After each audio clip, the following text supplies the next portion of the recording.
pengakuan dari dalam hati kami bahwa kami sadar akan kehidupan kami yang membutuhkan Tuhan. Kami dapat berkata bersama Tuhan, kami bisa melewati segala apa yang menjadi rintangan di hadapan kami. Kami bisa melalui segala persoalan-persoalan, perkara-perkara sulit yang terjadi bagi kami. Pada hari ini Tuhan, sebagai penundukan kami bagi Tuhan, kami datang di hadirat-Mu. Kami boleh memuji, meninggikan Tuhan. Bahkan sebentar kami akan mendengarkan kebenaran firman-Mu. Kiranya pengurapan Tuhan, hal-hal yang dahsyat terjadi dalam hidup kami saat kami mendengar firman Tuhan. Dalam nama Yesus kami sambut firman-Mu. Haleluya. Amin. Silakan duduk Bapak Ibu Saudara sekalian. Shalom Bapak Ibu. Sekali lagi shalom Bapak Ibu. Haleluya, saya percaya kabar kita baik-baik saja. Kabar sukacita luar biasa dalam hidup kita. Dan setelah nanti saya khotbah Bapak Ibu, kita akan mentahbiskan pengerja di gereja ini, yaitu pengerja di 2022 sampai 2023. Jadi nanti 2023 dengan sendirinya akan berakhir dan kita akan mengganti di 2024. Tuhan memberkati kita sekalian. Yang saya sampaikan pada hari ini adalah tentang meruntuhkan tembok-tembok pemisah antara kita dan berkat. Saya meyakini bahwa hidup kita ini sama seperti perjalanan mobil saudara, kendaraan. Jadi kadangkala kita berjalan di jalan yang sedikit bagus, kadangkala mobil itu berjalan di jalan tol, lalu kadangkala mobil itu bertemu dengan jalan-jalan yang sulit, yang rumit, jalan-jalan yang rusak. Kalau mobil itu berjalan di jalan tol, maka kecepatannya pasti lebih tinggi dibandingkan ketika mobil itu berjalan di jalan biasa. Tapi semakin mobil itu melaju lebih kencang, biasanya Bapak Ibu Saudara, sang sopir harus lebih berhati-hati. Karena 1 detik saja, 2 detik atau 1 detik, terjadi kesalahan bisa menghilangkan nyawa daripada si penumpangnya. Berarti perjalanan hidup ini juga hampir sama seperti itu saudara. Kadangkala kita berjalan di jalan yang jelek, kadangkala kita berjalan di jalan yang tidak bagus. Lalu ketika kita berjalan di jalan tol, jalan yang lurus sekali, masalah kehidupan tidak ada, persoalan sepertinya tidak ada, semua tercukupi dengan baik. Saudara berjalan sekencang-kencangnya, tapi hati-hati. Di saat itulah sering kita terpeleset, dan di saat itu juga lah ada banyak hal yang membuat kita tidak sadar yang menghancurkan kita. Jadi kalau kita saudara sedang berjalan dalam situasi yang tidak ada persoalan, seharusnya saudara harus lebih hati-hati berjalan. Karena ibarat saudara sedang berjalan di jalan tol. Tapi kalau saudara berjalan di jalan-jalan yang rusak, ada banyak lubang, ada banyak lumpur saudara bisa lebih enjoy menikmati perjalanan, tapi memang sedikit lebih menyakitkan ketika kita berjalan di sana. Yosua pasal yang ke-6 ayat yang pertama sampai dengan ayat yang ke-11. Yosua pasal 6 ayat pertama sampai dengan ayat yang ke-11. Kita baca ayat ini secara bergantian Bapak Ibu. Yosua pasal yang ke-6 ayat yang pertama sampai ayat 11. Saya membaca ayat yang pertama, Bapak Ibu baca ayat yang kedua, kita bergantian sampai ayat 11. Yosua perjanjian baru, perjanjian lama ya. Jatuhnya Yeriko. Ayat 1, Yosua pasal 6 ayat 1. Dalam pada itu Yeriko telah menutup pintu gerbangnya. Telah tertutup kota itu karena orang Israel, tidak ada orang keluar atau masuk. Ayat 2.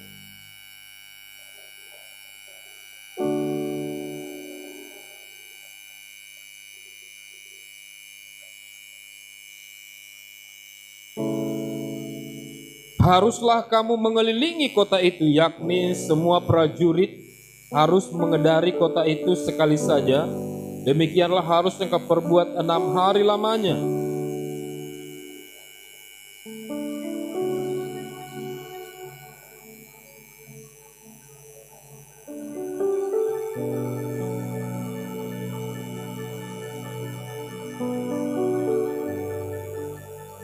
Apabila sangkakala tanduk domba itu panjang bunyinya, dan kamu mendengar bunyi sangkakala itu, maka haruslah seluruh bangsa bersorak dengan sorak yang nyaring.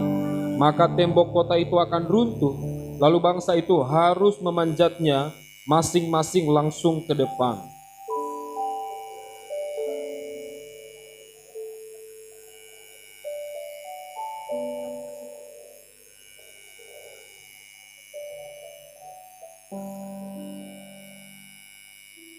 Dan kepada bangsa itu dikatakannya, majulah, kelilingilah kota itu, dan orang-orang bersenjata harus berjalan di depan tabut Tuhan.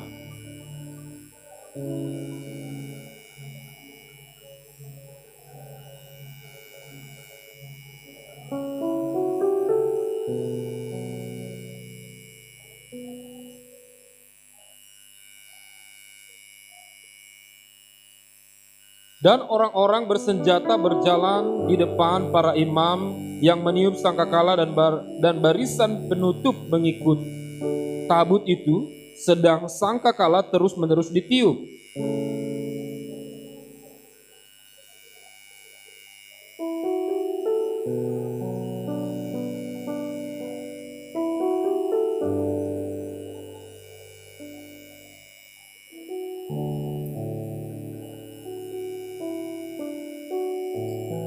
Sama-sama. Demikianlah tabut Tuhan mengelilingi kota itu, mengedarinya sekali saja. Kemudian kembalilah mereka ke tempat perkemahan dan bermalam di tempat perkemahan itu. 400 tahun bangsa Israel dijajah di Mesir. Dan penjajahan kepada bangsa Israel di Mesir setelah Yusuf meninggal. Waktu Yusuf ada, saudara, bangsa Israel sangat disegani di Mesir. Karena Yusuf adalah orang Israel asli. Lalu kemudian Yusuf punya keturunan dan keturunan semakin banyak. Lalu orang Mesir memutuskan untuk menjajah bangsa Israel setelah kematian daripada Yusuf. Lalu karena saking sadisnya penjajahan itu, berteriak-teriaklah bangsa Israel kepada Tuhan. Mereka berkata, di mana lagi kami mau tinggal kalau kami ada seperti ini? Maka jeritan daripada orang Israel itu didengar oleh Tuhan. Akhirnya Tuhan turun tangan lalu mengutus Musa untuk mengeluarkan orang Israel yang sudah dijajah selama 400 tahun. Lalu setelah Musa memimpin mereka, maka ada kitab 1 Musa, 2 Musa, 3 Musa, 4 Musa, 5 Musa. Kalau dalam Alkitab Bahasa Indonesia, Kejadian, Keluaran, Imamat, Bilangan, Ulangan. Jadi semua itu adalah peristiwanya Musa, di mana dalam Keluaran Musa membawa bangsa Israel keluar dari tanah Mesir. Lalu setelah Musa mati, saudara, Yosua lah yang melanjutkan perjuangan bangsa itu untuk menuju tanah Kanaan. Dan perjuangan yang Yosua lakukan atau tantangan yang Yosua alami, hadapi ke depan, bukan hal yang mudah. Memang mereka sudah berada di pinggir daripada tanah Kanaan itu, tinggal sedikit lagi menuju tanah Kanaan. Tapi dalam pasal yang ketiga dijelaskan bagaimana Yosua bersama dengan bangsa Israel menyeberangi sungai Yordan. Dan mereka harus menyeberangi sungai yang begitu besar. Lalu setelah mereka lolos menyeberanginya, saudara, belum juga sampai, maka ada tembok yang memisahkan antara mereka dengan tanah yang akan direbut, yaitu Yeriko. Lalu Bapak Ibu Saudara, dengan semangatnya Yosua yang sudah dinasihati Tuhan dalam pasal yang pertama, Tuhan katakan jangan menyimpang ke kanan dan ke kiri. Engkau harus fokus pada apa yang ada di depanmu. Jangan pernah kecewa, jangan pernah putus asa. Maka dalam akhir daripada Yosua pasal 24, Yosua berkata, aku dan seisi rumahku akan beribadah kepada Tuhan. Dalam pasal 6, saudara, ini adalah peristiwa di mana Yeriko sedang memisahkan mereka dengan tanah yang akan mereka rebut. Ada tembok yang besar yang tidak mungkin runtuh. Kalau mereka pegang martil, pegang palu pun, maka mungkin 1 tahun tembok itu tidak runtuh. Karena tembok itu memang dibangun untuk membatasi antara musuh-musuh dengan penduduk Yeriko. Dan Alkitab berkata bahwa tembok itu telah ditutup, tidak boleh masuk siapapun ke dalam. Tapi Tuhan katakan dalam ayat yang kedua, berfirmanlah Tuhan kepada Yosua, ketahuilah aku serahkan ke tanganmu Yeriko ini, beserta rajanya dan pahlawan-pahlawannya yang gagah perkasa. Saya sadar saudara, seringkali Tuhan memberikan janji pada kita untuk membuat kita bersemangat untuk menjalani kehidupan yang akan kita jalani di depan. Kalaupun situasi sangat sulit hari ini, persoalan begitu banyak, persoalan 1, 2, 3, 4, 5, atau masalah-masalah hidup kita besar, masalah-masalah hidup kita banyak tak terhitung jumlahnya. Tapi seringkali Tuhan berjanji pada orang-orang percaya, Dia katakan, kau akan seperti ini, kau akan seperti ini. Itu akan menjadi milikmu, itu akan menjadi milikmu. Dan ada 4 hal yang harus kita sadari saudara. Bagaimana kita meruntuhkan segala tembok pemisah kita dengan keberhasilan-keberhasilan yang ada di depan kita. Ada begitu banyak yang disiapkan Tuhan di depan kita. Dan mungkin tinggal sejengkal lagi kita bertemu dengan keberhasilan-keberhasilan itu. Tapi ada tembok yang memisahkan kita, yang kita katakan adalah tembok Yeriko. Di mana kalau orang tidak beriman, dia tidak bisa melihat ada tembok di tempat ini. Di mana kalau orang tidak bergereja, dia akan sulit melihat tembok itu. Di mana kalau orang tidak pernah berdoa, dia tidak bisa melihat apa yang ada di balik tembok itu. Tapi hari itu karena Yosua adalah orang yang dekat dengan Tuhan, maka Tuhan memberitahukan kepada Yosua, Yeriko sudah ada di sebelah. Ada tembok yang memisahkan. Kalian memang tidak bisa melihat tanah yang begitu subur, tanah yang begitu luas. Maka sekarang kuperintahkan kalian tiap hari kelilingilah tembok itu.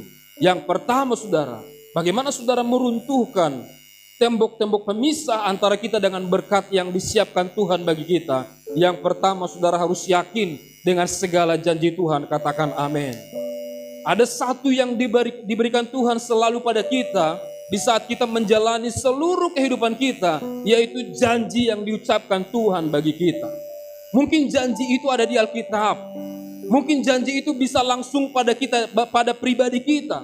Mungkin janji itu akan terngiang di hati kita, lalu hati kita seringkali tertuju pada janji itu tanpa orang lain tahu tentang janji Tuhan yang ada pada kita. Tapi saya percaya saat saudara dalam sebuah ketidakadilan, saat saudara berada dalam sebuah situasi yang sulit, ada sebuah janji Tuhan yang memberi kekuatan pada saudara, membawa saudara dari hidup yang tidak enak, dari hidup yang sulit kepada hidup yang lebih enak. Maka yang pertama saudara harus yakin dengan sebuah janji Tuhan yang ada pada saudara. Katakan amin. Apa janji Tuhan pada saudara?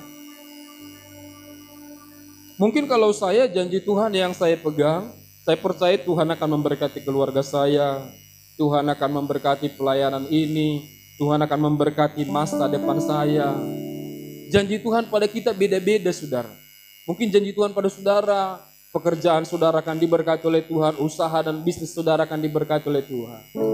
Jadi saya berpesan pada Bapak Ibu, jangan gara-gara hari Minggu saudara tinggalkan gereja, lalu saudara tetap buka usaha, takkan jadi kaya saudara. Kalau saudara buka hari Minggu usaha saudara, tambah susah. Tapi kalau saudara berkata, Tuhan, aku percaya bukan karena satu hari ini aku bisa lebih kaya daripada sebelumnya. Aku percaya janji Tuhan yang kupegang, aku harus beribadah pada Tuhan dan aku harus datang ke gereja.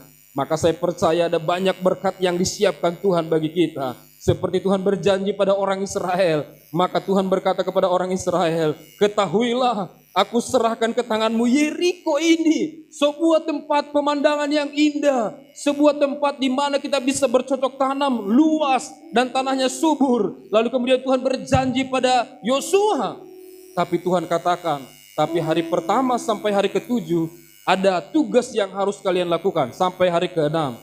Maka Bapak Ibu Saudara sekalian, kalau kita baca lagi selanjutnya di ayat 12 misalnya, keesokan harinya Yosua bangun pagi-pagi, lalu para imam mengangkat tabut Tuhan. Maka berjalanlah juga ke-7 orang imam yang membawa ke-7 sangkakala tanduk domba itu di depan tabut Tuhan. Sambil berjalan mereka meniup sangkakala, sedang orang-orang bersenjata berjalan di depan mereka dan barisan penutup mengikut tabut Tuhan. Sementara sangkakala terus menerus ditiup. Demikianlah pada hari kedua, mereka melilingi kota itu sekali saja, lalu pulang ke tempat perkemahan. Dan begitulah dilakukan mereka 6 hari lamanya. Berarti butuh 7 hari mereka untuk menaklukkan kota Yeriko. Tuhan katakan selama 6 hari kalian mengelilingi sekali saja. Tapi pada hari ke-7 nanti kalian kelilingi selama 7 kali. Kalian mengelilingi kota Yeriko. Maka kalau dipikir-pikir saudara, kalau Tuhan memang sudah berjanji pada orang Israel untuk memberikan tanah yang bagus ini, untuk memberikan tanah yang baik ini. Saya bertanya pada Bapak Ibu Saudara, apakah tanah Yeriko itu adalah tanah bangsa Israel? Apakah tanah Yeriko itu adalah punya mereka? Tidak. Apakah di Yeriko itu sudah ada penduduk atau tidak? Tidak. Apakah tanah ini saudara punya saudara? Enggak. Hanya menduduki Pak. Aduh kalau digusur nanti Pak, aduh nangislah kita Pak. Tapi saya percaya kalau saudara berdoa sungguh-sungguh sama Tuhan, yang tidak mungkin pun menjadi mungkin dalam Tuhan. Amin. Sedangkan Yeriko saja yang sudah berpenduduk diusir Tuhan, penduduk Yeriko. Dibilang Tuhan bunuh semuanya. Apalagi ini tidak berpenduduk dulu kita datang ke tempat ini. Saya percaya ini akan menjadi milik kita. Amin Bapak Ibu. Yang lebar-lebar tanahnya bilang amin. Tapi yang tidak ada tanahnya di tanah garapan, maunya digusurlah tanah garapan. Jadi saudara sekalian, Yeriko itu adalah tempat yang bagus. Lalu kemudian Yosua meyakini janji Tuhan yang ada di ayat yang kedua. Sekalipun mustahil hanya dengan mengelilingi tembok bisa runtuh. Tapi Yosua tidak tanya sama Tuhan, Tuhan bagaimana mungkin secara akal dan pikiran kalau kami berkeliling di tembok Yeriko itu dan kemudian tembok itu bisa runtuh. Mikir kau Tuhan, mikir. Yosua tidak katakan seperti itu saudara. Tapi setiap apa yang dikatakan Tuhan pada Yosua, Yosua langsung bilang sama Tuhan, siap laksanakan. Yosua katakan, kita keliling 1 kali. Saya percaya ada banyak yang tidak bisa menerima dengan akalnya mujizat yang akan Tuhan lakukan di tembok Yeriko. Maka ada banyak orang yang berkata pada Yosua kala itu, untuk apa kita keliling? Kalau memang Tuhan mau kasih tanah itu pada kita, kenapa dia tidak runtuhkan sendiri saja tembok itu? Kenapa kita mesti berkeliling di tembok itu? Ada banyak orang yang protes. Tapi Yosua karena dia punya iman, karena dia percaya setiap janji Tuhan akan berakhir dengan hal-hal yang baik, maka Yosua mengelilingi terus tembok itu bersama dengan orang-orang yang mau dipimpinnya. Lalu kemudian hari pertama mereka kelilingi, lalu mereka sudah lelah. Hari kedua juga mereka kelilingi 1 keliling, mereka tambah lelah. Hari ketiga mereka keliling 1 kali juga, mereka tambah lelah. Di hari ke-6 mereka mengelilingi tembok itu. Saya yakin saudara kekuatan mereka, tenaga mereka sudah semakin terkuras. Dan Tuhan memerintahkan mereka di hari yang ke-7 supaya mereka mengelilingi tembok itu sebanyak 7 kali. Bukankah ini memeras tenaga? Bukankah ini seperti sia-sia? Bukankah ini seperti tidak ada gunanya? Tapi karena itu adalah perintah Tuhan, maka Yosua katakan kita kelilingi 7 kali. Yang pertama, saudara harus setia untuk menunggu janji Tuhan. Katakan amin. Apa yang saudara rindukan dalam hatimu, harapan-harapan yang saudara sudah bangun selama ini, saya percaya itu akan terjadi kalau saudara taat pada Tuhan. Yang kedua, bagaimana kita meruntuhkan segala kuasa-kuasa atau tembok-tembok pemisah antara kita dengan sebuah keberhasilan yang akan kita capai. Yang kedua, kita harus mengikuti aturan Tuhan. Maka Yosua tidak protes pada Tuhan. Secara logikanya, akal dan pikiran tidak mungkin saudara. Sebuah tembok kita hanya keliling, lalu kemudian tembok itu bisa runtuh. Saudara punya tetangga yang saudara benci sekali, lalu kemudian saudara kelilingi sebanyak 14 kali 1 hari, sampai kapanpun itu tak runtuh. Kenapa? Karena bukan Tuhan yang suruh. Tidak pernah kita disuruh Tuhan untuk mengelilingi tembok tetangga kita. Tuhan, aku benci kali sama tetangga aku itu. Kalau kulihat di Yosua pasal 6, tembok Yeriko bisa runtuh Tuhan. Apalagi lah rumah sekecil itu Tuhan. Setengah betonnya rumahnya Tuhan, tapi sombongnya minta ampun. Ku kelilingi 14 kali sehari, tak runtuh juga Bapak Ibu Saudara. Tapi Yosua ikuti aturan Tuhan, aturan main Tuhan. Sekalipun itu mustahil, tapi Yosua berkata, aku akan mengikuti aturan-aturan daripada Tuhan. Apa aturan Tuhan yang mustahil saudara, yang mustahil saudara pikirkan? Aturan Tuhan yang mustahil adalah ketika kita banyak berdoa, banyak berkat. Menurut kita enggak mungkin itu. Tak mungkin. Kalau saya banyak bekerja baru banyak uang saya. Tapi firman Tuhan berkata di Amsal, aku memberkati orang-orang yang percaya di waktu mereka tidur. Tuhan katakan bukan hanya waktu mereka kerja aku memberkati mereka, tapi mereka waktu istirahat pun aku memberkati mereka. Maka yang kedua, saudara harus ikuti aturan Tuhan sekalipun itu tidak masuk akal. Katakan amin Bapak Ibu. Kita harus mengikuti segala jalan-jalannya Tuhan, sekalipun tidak masuk ke logika kita. Kalau andai kata Tuhan berkata pada Yosua kala itu, kumpulkan orang-orang besar, yang gemuk-gemuk, yang tinggi-tinggi, yang kekar. Lalu kemudian satu persatu pegang martil, pegang batu. Lalu kalau saya ngomong kata Tuhan, runtuhkan tembok itu, maka kalian lempar dengan batu orang-orang yang kuat itu. Tapi Tuhan tidak perintahkan seperti itu. Tuhan hanya perintahkan mereka untuk berkeliling di tembok Yeriko itu. Bukankah itu tidak mungkin menurut akal dan pikiran manusia? Tapi itulah Tuhan kita. Seringkali Tuhan bergerak bekerja di sebuah atau sesuatu yang mustahil menurut kita. Tapi di situ Tuhan ada di setiap langkah-langkah saudara. Yang ketiga, apa yang harus kita pahami Bapak Ibu Saudara sekalian untuk meruntuhkan segala tembok-tembok? Ayat yang ke-6 dan ayat yang ke-7 dari pasal ini. Sama-sama kita baca. Ayat yang ke-6 dan ayat yang ke-7. 1, 2, 3 ya. Kemudian Yosua bin Nun memanggil para imam dan berkata kepada mereka, angkatlah tabut perjanjian itu, dan 7 orang imam harus membawa 7 sangkakala dan tanduk domba di depan tabut Tuhan. Dan kepada bangsa itu dikatakannya, majulah, kelilingilah kota itu, dan orang-orang bersenjata harus berjalan di depan tabut Tuhan. Ayat yang ke-6 dan ke-7 ini menjelaskan pada kita harus memaksimalkan potensi kita Bapak Ibu Saudara sekalian.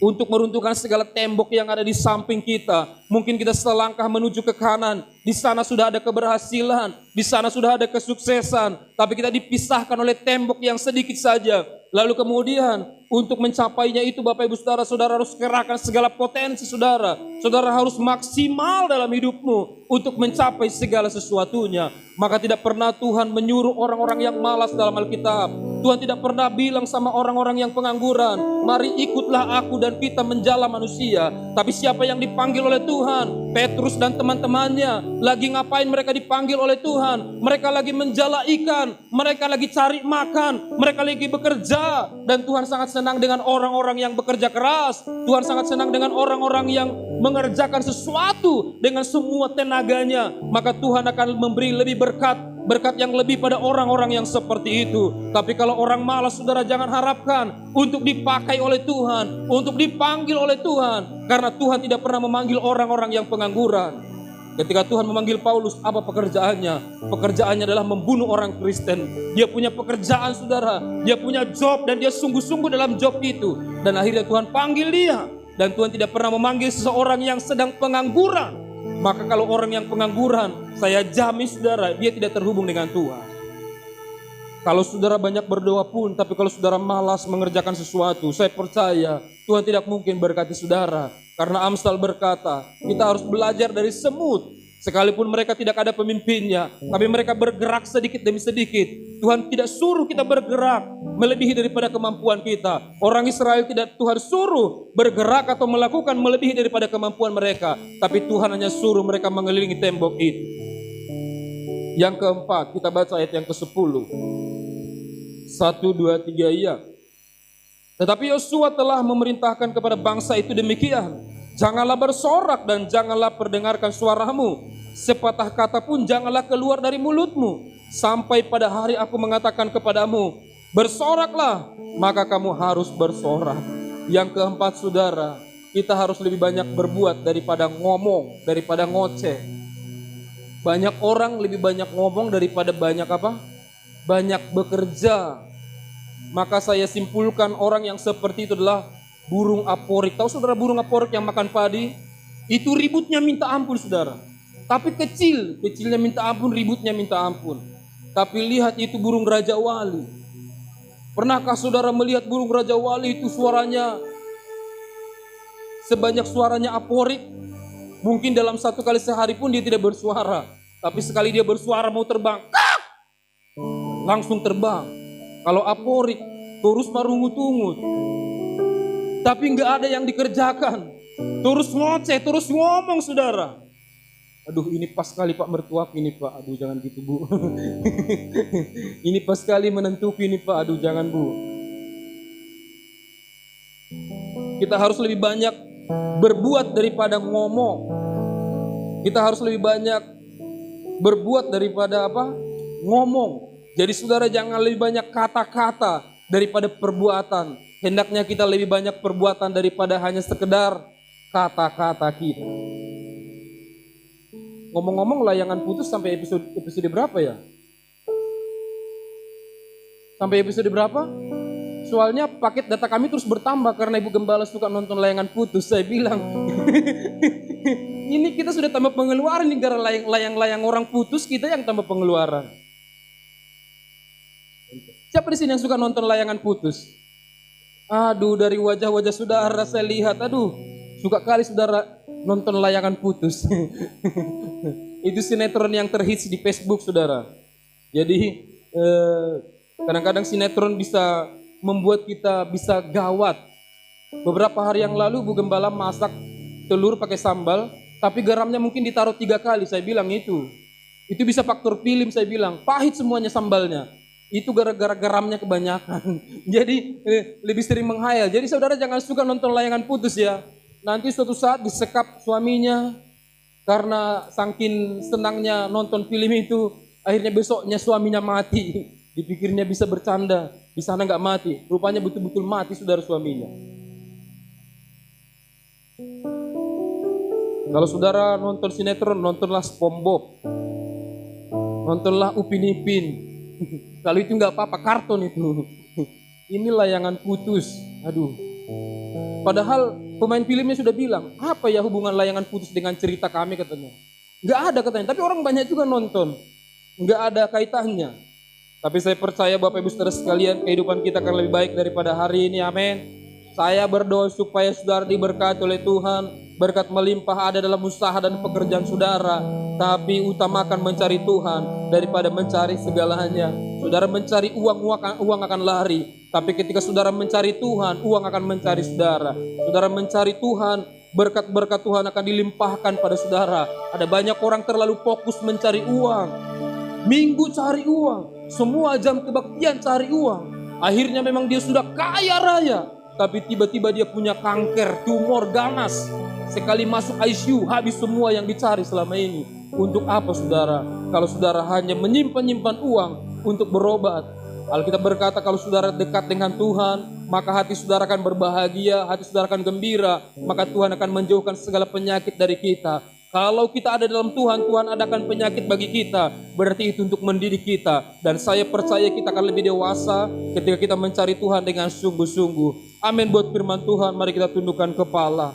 Haleluya. Hari ini adalah hari yang istimewa bagi kita, termasuk para pengerja yang akan ditabiskan, didoakan sebentar lagi. Kiranya Tuhan menolong kita, Tuhan memberkati kita usaha dan pekerjaan kita dan anak-anak kita. Anak-anak muda, saya katakan kepadamu, engkau harus mencari Tuhan dengan sungguh-sungguh. Utamakan mencari Tuhan daripada hanya sekedar piknik. Utamakan mencari Tuhan daripada hanya sekedar pergi bersama dengan teman-teman. Katakan pada Tuhan, mengalirlah kuasa Roh Kudus. Haleluya. Mengalirlah kuasa Roh Kudus. Amin. Mengalirlah di tempat ini, mengalirlah Roh Kudus.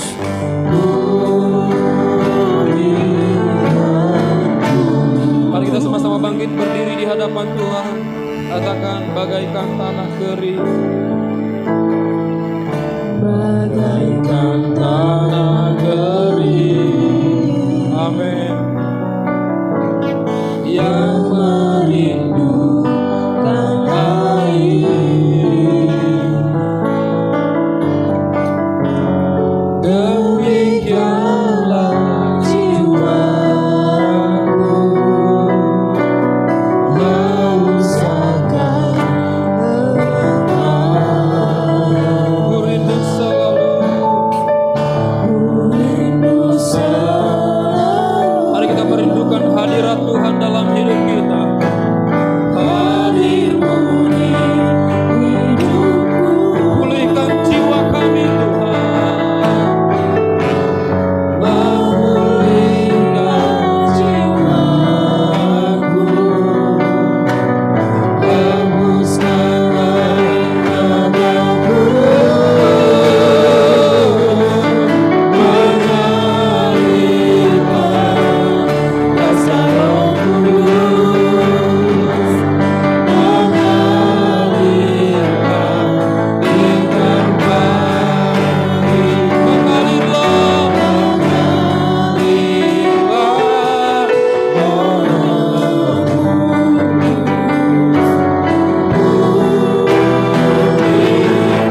katakan mengalir. Alirkan Tuhan kuasa Roh-Mu. Alirkan kuasa Roh Kudus. Alirkan kuasa Roh Kudus. Haleluya. bintang pagi. Mengalirlah.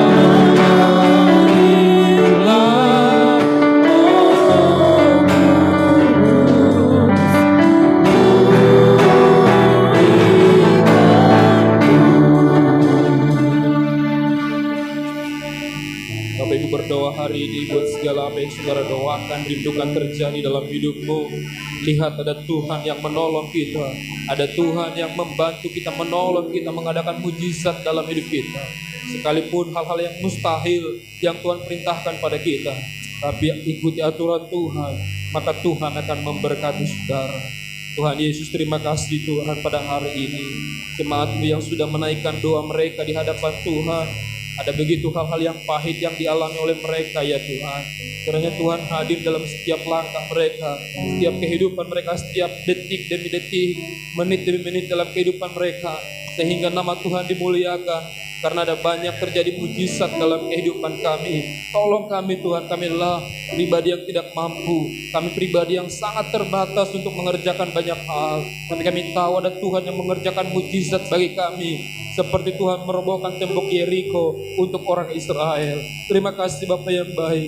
Kami serahkan hidup kami dalam tangan pengasihan Tuhan. Dalam nama Yesus. Terpujilah nama Tuhan, firman-Mu materaikanlah dalam hati kami. Haleluya. Amin. Silakan duduk Bapak Ibu Saudara, saya serahkan kepada Ibu Gembala.